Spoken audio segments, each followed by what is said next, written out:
Good afternoon. Today we are going to be adding our details to our donuts that we printed last class. So you're going to need a messy mat because we're going to end up keeping our picture on our messy mat when we put it on the drying rack. You will get your picture. You will get a water cup with some water. Remember to count to 3. A paintbrush, paper towel. Then each table is going to have a tray of paint. And then you will also have 3 bottles at your table. Okay, we have teal, red, and orange. I know some of them look yellow, but it has orange in it. Okay, so we'll get those supplies and we will be ready to begin adding details to our donuts. Okay, now that we have everything, let's go ahead and start. First thing that you're going to want to do, for most of your donuts, you do not have to do them for all, is we're going to add on our frosting or our glaze. If you're wanting to do a regular glazed donut, you're going to grab some white paint and we're going to paint our donuts. And I like to kind of pull in some areas, okay? When you do this, you're going to want to move that glaze or that paint around, make it a thin layer there.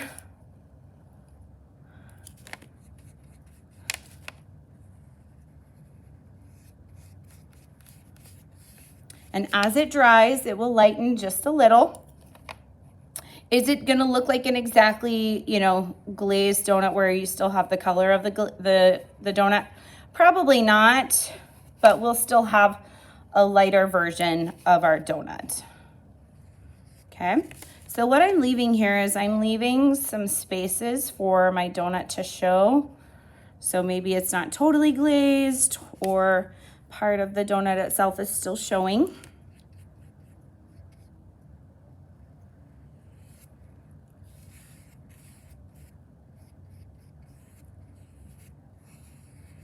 Okay, and I'm just gonna leave that one like that. So that's gonna be my glazed donut. Okay, when you're ready to move on to another color, rinse your paintbrush and grab a different color.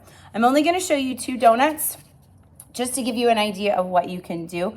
This time I think I'm gonna go for some strawberry frosting.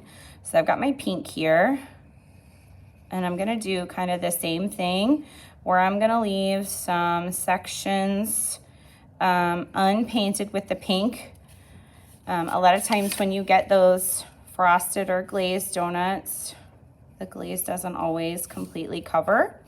If you want your frosting color to be a little bit darker, you might have to let this layer dry and then come back and then you can add another layer to it.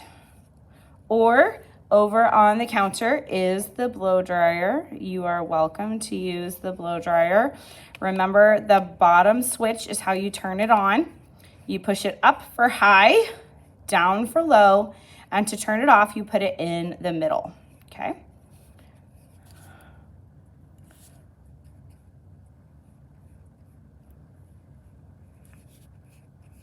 Okay, now once you've finished with your frosting layer, you've got a couple of different ways you can do this.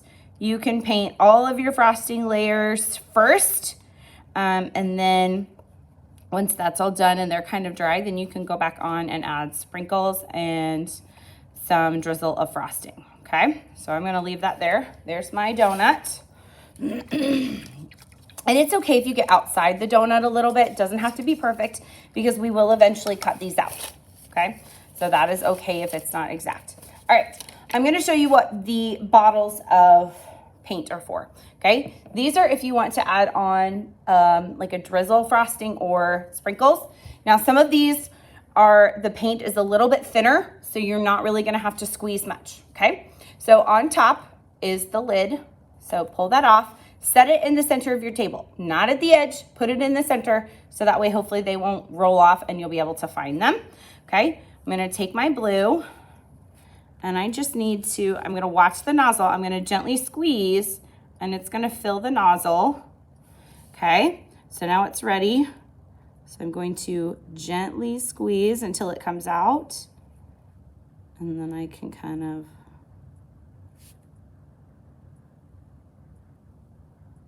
it's okay if it's not exact. I am barely squeezing. You do not need to squeeze that much. Okay, so there's that. You can do that. Then when you're done, put the lid back on and put it at your table, okay?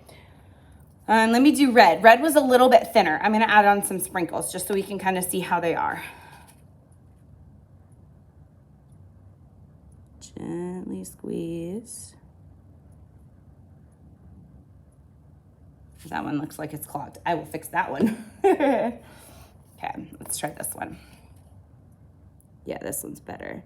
Yes, it does come out faster. I am not even squeezing at all. And it is coming right out, okay? So red, you do not have to squeeze. Just put the lid back on when you're done, okay? And then the orange. Okay, I'm gonna gently squeeze, fill that nozzle, get it to the top, and come down here. The orange and the blue are on, not the thicker side, but they're more like our regular paint consistency. The red is a little thin. So the orange and the blue, you have to gently squeeze. The red, you do not, okay? There's my donut. I'm gonna let that sit, okay? Then I can work on my other ones here. You can see how my white frosting is starting to dry and you can see the brown through it, okay? Couple of things to note. I have lost some of the tips of my bottles. So if you have one that has like this eraser top on it, that works just fine. Just make sure that you push it down on there and that way it stops the paint from drying out, okay? When you're finished with those, put them back in the center of your table, okay? When it is time to clean up, here's where materials go. Your picture and the messy mat are going to go onto the drying rack. Your cup of water and your paintbrush go into the sink. Your tray of paint will have the lid put back on and it will go onto the counter. The same with the 3 bottles of paint. Make sure that they all have either this red lid or an eraser top. Okay, check the floor if you can't find it. Check your caddy, all of those places. These 3 containers of paint are going to go onto the counter as well. If you have a paper towel, that goes in the trash. Okay, do your best to help clean up our classroom so that it looks as good as when you came in, okay? You're going to do all 4 donuts today, okay? So keep your talking to a minimum, stay focused, because next week we will not be painting. If you have a donut that's unpainted, it is an unpainted donut. You need to focus and paint your donuts so we can cut them out next time, okay? All right, good luck. I can't wait to see what your donuts look like.